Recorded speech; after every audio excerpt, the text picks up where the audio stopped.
రాఘవేంద్ర, ప్రహ్లాదుడు నీ పుత్రుడని భ్రమించుతున్నావా? వరప్రసాది అయిన నిన్ను కబళించుటకు మృత్యువునకు వేరు మార్గము లేక నీ పుత్రుని రూపమున జనించిన నీలో పుత్రవాత్సల్యము ధ్వనింపజేసినది. ఆ పుత్రవాత్సల్యమే నిన్ను కృంగదీసి క్రమముగా కుసింపజేయుతున్నది.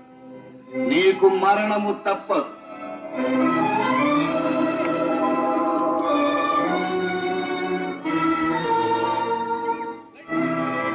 అవును, ప్రహ్లాదుడు నా పుత్రుడు కాదు. నాయనా ప్రహ్లాద, హరిభజన మానలేనుచు చాటుగా నీలో నీవే భజించుకోరాదా? తండ్రి గారి ఎదుటి ఎలా స్తుతించదవయ్యా? ఆయన ఏ పిలిచడిగినా అసత్యం ఎట్లు పొలగగలనమ్మా?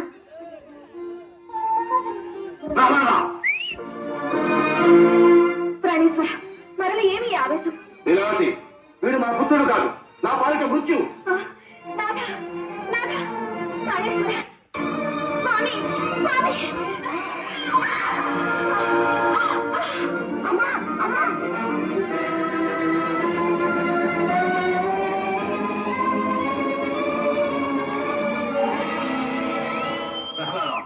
నిజము చెప్పు, ఎవడవు? సృష్టిలోని అనంత కోటి జీవరాశులలో నేను ఒకడను. కాదు, నీవు మృత్యు. అది నీ భ్రమ. కాని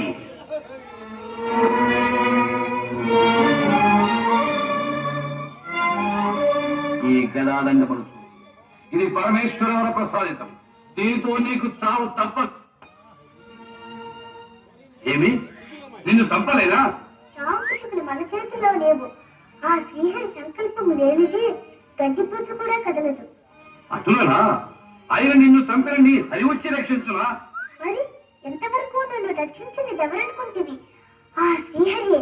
ఓరి వాచ, మహామహిమానుతుడని నీవు పొగడు ఆ హరి ఎందున్నారో చెప్పగలవా? చెప్పగలను.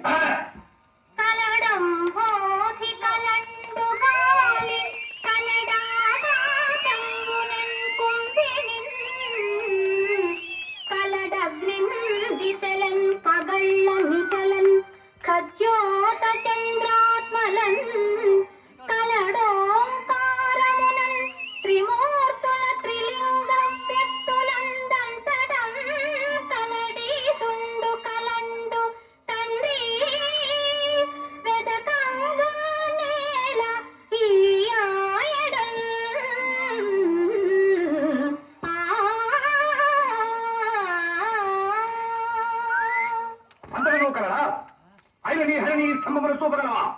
ఇందుగలడందు లేడని